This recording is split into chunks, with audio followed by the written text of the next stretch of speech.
Should have known the people. Come on. But, that hurt.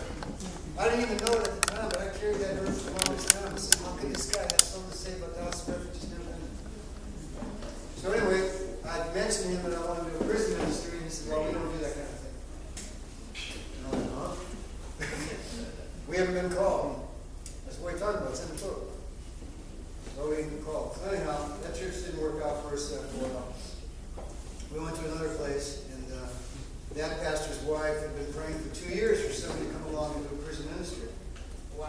And I said, well, here. So then I called the jail out there, and I said, I want to start a ministry, and I'm getting interviewed for clearance, and there's a calendar on the wall, and it's got all these red circles at 6 o'clock, all the way down the whole year. I said, what are those red circles? And he says, oh, we can't get anybody to come and preach there because they have to go to laundry and they go to lunch to get their medication and all that kind of stuff. I said, really? You got a whole year empty? I'll take it. And he said, no, you don't want that. Nobody will come. I said, oh, no, that's what I want. Because if anybody shows up, then I know it's God. It's got nothing to do with anything else. And he said, well, you can have it if you want it, but So the first Sunday was Halloween. Perfect. And 2 guys showed up. They were early for the next service. They didn't know there was going to be one. And I said, okay, you're the choir. And you're the usher. And we started having church with 2 guys. And I showed up just about every Sunday for 2 years. We had 58 guys coming through. It was minimum security. We had a fire code of about 42, which meant we were 10 over fire code. So what they do is they kept the back door open, and they just kept rotating 10 guys in and out, so they wouldn't get busted for a fire code. And then give me scores of the back of too. So this is all going on. And every time I showed up, I felt like I was just wearing pastor's mantle, and I thought, well, I'll just fake this until it starts making sense. So I learned something right there, and you got to have little things that you can hang your gospel on. And so what I told those guys is, hey, look, until a real apostle shows up, you're it. No tags back. And I like, to pass that on here as well. I don't know for a fact that I learned that from Pastor, but I've been giving him credit for it all these years, so that might still be true. Now, what I'd like to do, though, is actually turn into Scripture and go to the book of Romans, 10th chapter. And I got a sneaky reason for doing this because I feel like it's important to have a favorite verse. And I know that a lot of ladies come to this service, a lot of services. So I picked something that I think is to the ladies. And that is verse 15a. It says, how beautiful are the feet of those who preach the gospel of peace, who bring glad tidings of good things. Now, what this basically means, I'm trying to interpret this, means that you can feel fine about any pair of shoes you buy for the rest of your life. Because your feet are beautiful, because you're going to bring gospel peace. That's your point. That's why we're here. So it's not so much that we're here together to encourage each other. Obviously, we do that. It counts. But what counts more is what life you're going to cross by chance. And you're going to change someone's life. Because you're going to bring the gospel of Jesus. You're going to bring the light of the world into somebody else's life you might not even know how. I used to work in an office, and there was a real grumpy guy at that office. Even grumpier than me. I mean, the guy was grumpy. And I had to drive him to work every day for some reason. Something wrong with his car. And I wound up driving him.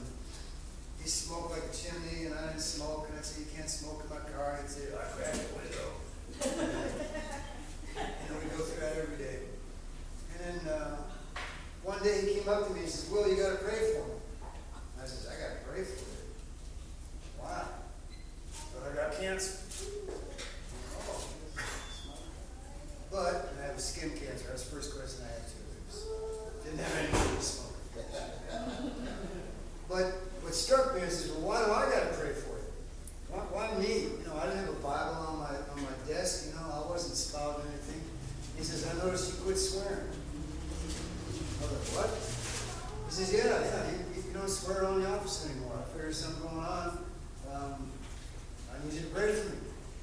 So I says, all right, we'll go out the balcony and pretend we're having a cigarette so we can be alone. And, I'll pray for her. Now, that was the first time I was ever called on, to be a witness to anybody. But something was preparing him to call on me that I didn't even know about. So I was unconsciously being prepared to share the gospel. And what I mean by the menu is not the meal, is that I feel like a lot of people's Christianity gets stuck in being readers. It's good to break the Bible, and it's good to read it. Read it more than you are already, but it's always good. But that ain't it. Reading the Bible is preparation for bringing the gospel to somebody else. Amen. We're not going to get a test on how many verses you know. That ain't how it's going to work. I was on a river yesterday, and I met some people that were doing mission work down by the bridge. They do a meal for the people that live on the bridge every Saturday, cooking hot dogs, lasagna, all this kind of stuff. I was kind of down there looking for somebody. And the guy noticed a tattoo I got on my arm. It's got a quote from Revelation on it. And he says, Revelation 5:5, what's that? And I'm like, oh, nuts, here I am again, getting called to quote scripture that I've got tattooed on my arm that I don't know. And so what I usually do when that happens is, well, why don't you just look it up? And I'm back in my head going, something about the lions worthy to open the scroll. I can't remember what it was. I liked it for the lion. So I'm just doing all that back in my head. And the guy that's flipping the burgers quotes the whole chapter. I mean, nails it. And doesn't miss a burger or anything. Yeah. The witness was crying because nobody was worthy of opening the scroll. And the lion of Judah says, I am worthy. And then he turned the lamb and laid down, and I'm botching it. This guy nailed it. And you had to get the whole thing right there. And next thing you know, they're coming over, they're praying for me, hoping I find what I'm looking for, and there's going to be a reconciliation, all this kind of stuff. And what struck me is how God works. Now, the Word of God is living and active. Do not get me wrong. There's some in this thing. But how He works is person to person. Person to person. Pastor just loved me. That was all he did. Yes. I cannot tell you a single sermon I ever heard from him. I remember nothing. I remember his hand moving, playing an invisible piano floating on the air. I remember that. But I don't know what he said. But it always touched me. But I can't remember a sermon. I can't remember. I remember all the songs he taught me. I remember that. There's something about music. We all know the lyrics to a million tunes. And there ain't 6 of us can quote 9 sermons we heard. Just saying. Just saying. So there is that. So that's why I said the menu is not the meal. When the gospel works is when you share it with somebody. Yes. Amen. Now I got to deal with my older brother. He's been exposed to faith. We're going to put it at that.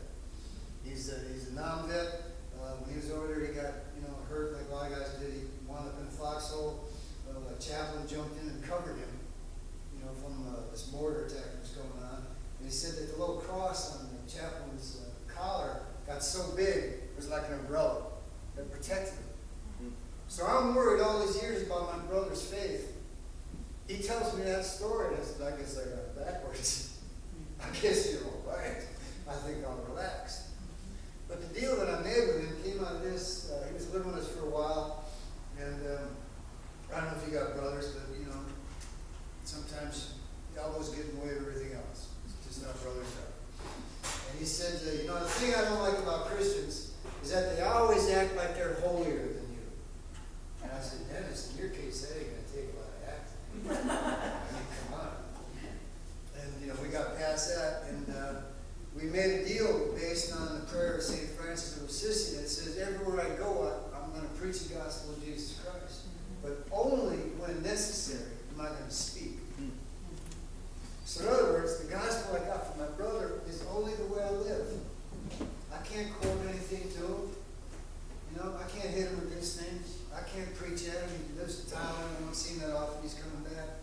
But how I walk is it's the only quality that's going to get across. Now, fortunately, he lives in Thailand, so he don't see how I walk all that often. So I do have that little advantage. But he's watched me be affected by the pastor's effect on my life. He never met him, but he has seen something happen. He has seen it. He don't belittle me. He doesn't, he doesn't challenge me. He just goes, he's got a little brother that brings the gospel into jail. And he's fine with that. And that's something. So we're not that close. We start learning how to email and all this kind of stuff back and forth now. So we're actually closer now that we're half the world apart than when we lived in the same house. Go figure. But when Pastor passed, he wrote a praise song. Just a little verse, which I won't even try to read to you because I'm already having enough trouble. But he did. I thought, well, look at that. My brother, the atheist, we ain't the atheist, but whatever he is, he's writing praise songs because of the impact that Pastor had on me in my life. So my brother's preached to me. Amen. Thank you, Lord. Jesus. So that's worth something. That's worth something. Now, Thank you, Lord. when I go into prison, what we do once you get through all the gates is I try to have the inmates read scripture to me. I can read them all day long. They've been read at. That's all I have. But see how the Word of God works is when it's on your tongue, you're ministering to everybody else. Now they expect me to be the minister, because I wear a white shirt and tie and they let me in and all that kind of stuff. But the inmates don't think of themselves as being the givers of the gospel. They're hoping against hope that they can receive it, which, we all do. But it's that simple to ask someone else to read to me. So when, you know how this works, when you're doing the talk, you have somebody else read. Now, reading in public is one of the number one fears that people in this culture have. And you can probably guess that people that are locked up, their education isn't all that wonderful all the time. So for them to read in public, out loud, is sometimes a tremendous step of faith for them. I mean, they are knee-knocking. They're afraid to do it. I got one young man, yay, tattooed upside, every which way possible. I go to Pelican Bay now, so they're all violent offenders. I mean, this is the stuff. And he is afraid to read out loud in front of this group. I mean, petrified. We go around person to person. I'm about 6 guys away from him, and he's already doing this. He's all, ain't gonna happen. So I said, look, we're going to find a scripture that you can handle. We're going to relax about it. In fact, I found one that's only 2 words. Bingo. You heard this before. But anyway, that was it. So we just did Jesus Whip. That was his whole, that's all he had to read. And I said, if it helps you, read in Spanish. So he did. But when he sat down after doing that, he was wiped out. I mean, he was exhausted. To just stand up and read for somebody and break that thought of himself, it took everything he had. And when we were done, all the other guys were around him, they teased him and joked him, and patted him on the back and lifted him up. But why I bring that story out is that there's a scripture about a grain of wheat, unless it falls down, it's just going to be single solitary. So if our faith walk, if our belief, if our Christianity is nothing but sticking our nose in the book and patting ourselves on the back, you're just a single grain. But that verse goes on to say that there's 30, 60, even 100-fold, if you're willing to die. Now, dying's a big thing. We all figure we're brave enough to stand in front of a tank, if the bad guys ever show up with tanks. I don't know if they do that anymore. But, to be willing to meet somebody heart to heart, eye to eye, hand to hand, and share being willing to be embarrassed is maybe as much of a persecution as we might ever face in America. But you want to face that. You don't know what person is the person that you're going to make a difference in their life. We won't know till we get there. We're going to walk into heaven and we're going to see somebody and go like, are you kidding me? And they're going to say the same to us. You got to go. I got to wrap it up. So that impact of how we're going to share to somebody else is just what I want to exhort us, to use Pastor's word again and again. But, be wise, like it says, and gentle. Wise and gentle. Until somebody knows you care, they don't care what you know.